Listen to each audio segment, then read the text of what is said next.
Kenner, NAD president, took advantage of the opportunities to advertise deaf education and employment, aiming to change the public's concept of deafness.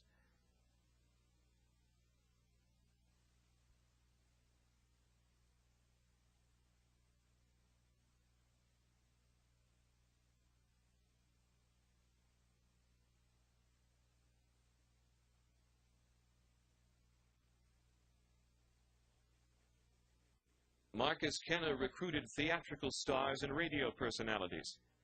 Helen Menken and Burt Lytell to MC the program. Helen signed because she was the daughter of deaf parents.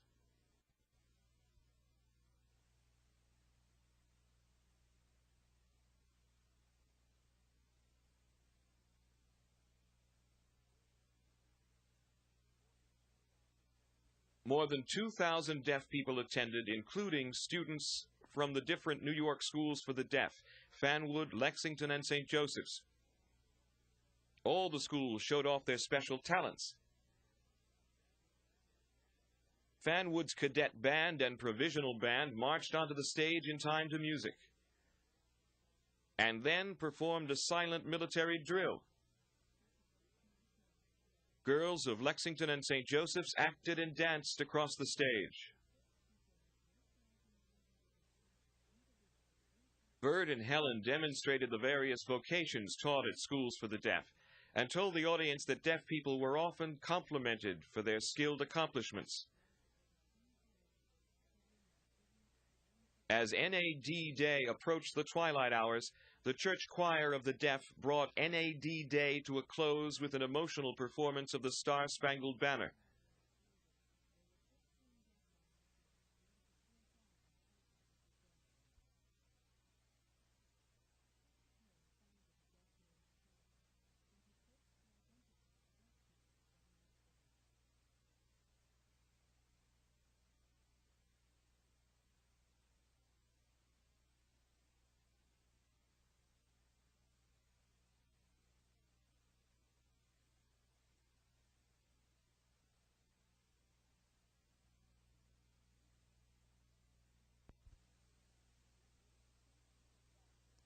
Two people die every hour, while 60 more are being infected by this disease. Right now, there are 10 million infected worldwide. By 1990, over 60,000 American people will have died of AIDS. The disease continues to spread unabated, and we haven't yet been able to identify the deaf people who have already died of AIDS. The quilt helps to visually remind us that there are numbers of deaf people dying from this dreaded disease.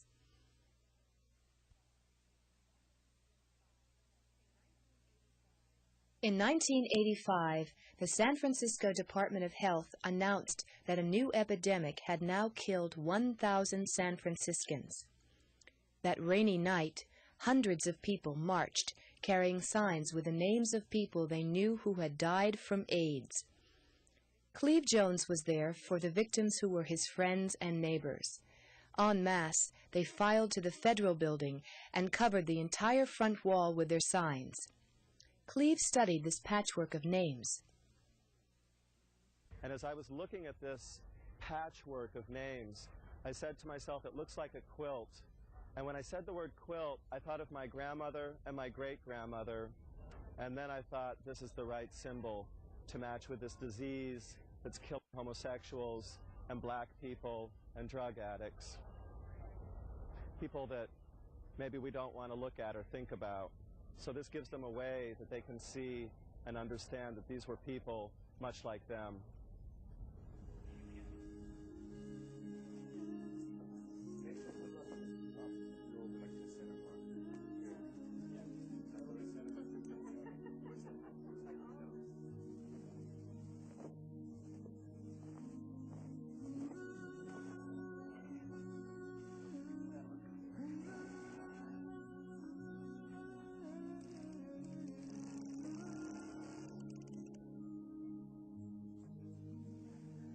In 1987, in storefronts in San Francisco, friends, families, and lovers began to piece together a quilt.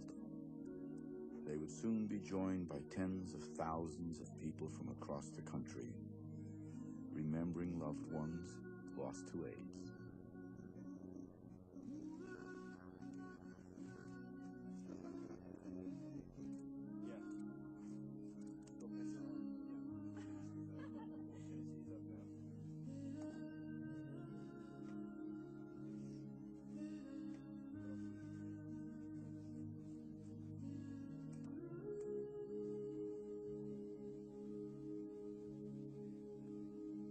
A man dies hard, a woman shrivels up. Desperate. At the first national display on the Washington, D.C. Mall in October 1987, the quilt contained 1,920 individual 3-foot by 6-foot panels. The following year, the second national display exhibited more than 8,000. Today, the third display has grown to over 10,000, covering the equivalent of 9 football fields.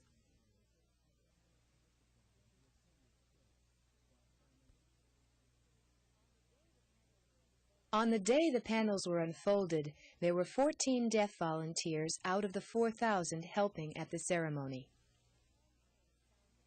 Tom Kane founded the Deaf Names Project in his search to identify deaf people dying of AIDS. The reason for the Deaf Names Project is to bring awareness to the deaf community that deaf people also get AIDS.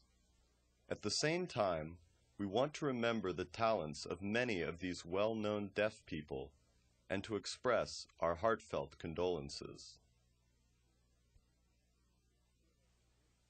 We stood as a group around each quilt. As the quilt unfolded, I saw it was Harry's. I felt overwhelming emotion. The feelings are hard to express. It was a sad moment that lingered. That quilt means so much to me. It's so important to express and share our feelings.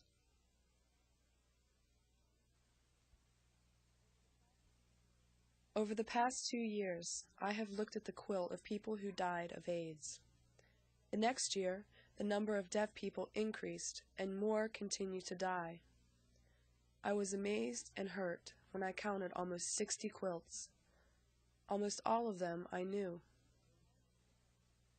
I understand that currently the Deaf Names Project has gathered the names of 62 deaf people who died of AIDS.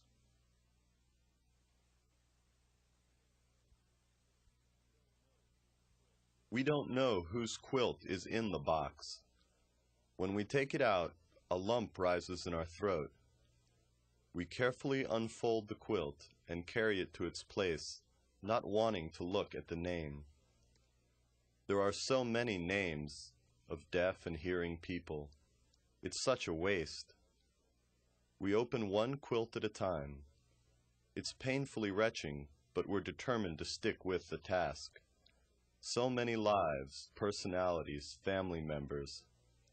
It has touched so many everywhere. I feel heartbroken that they left so soon.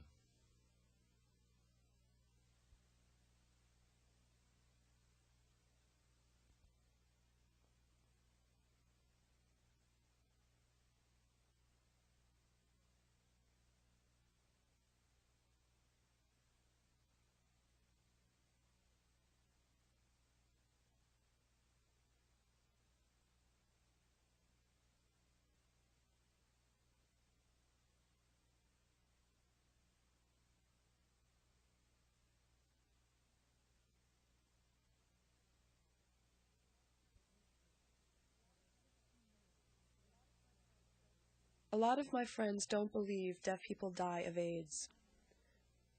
But I have many friends who died of AIDS, and I still remember them. When I saw their quilts, I was touched because of the memories it brought back. I'd known most of them from childhood. Some were friends I had known only for a short time.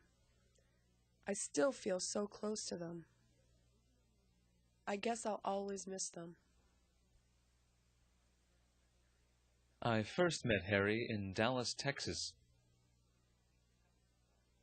He discovered that I was naive about the real world.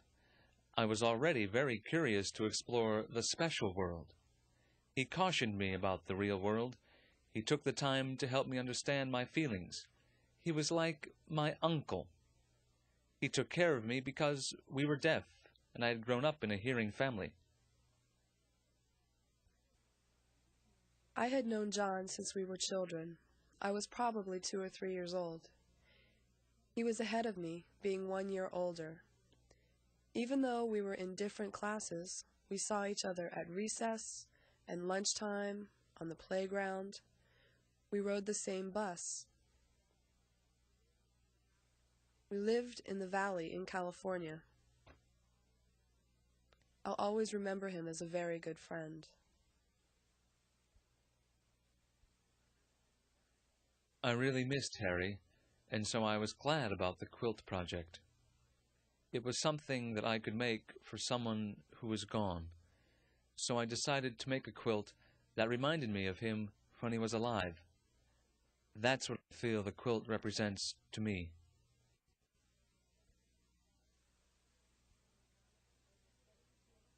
Over 17,000 people joined hands with a feeling of solidarity as they remembered the thousands of victims and to rededicate themselves to keep the love alive in the fight against this disease.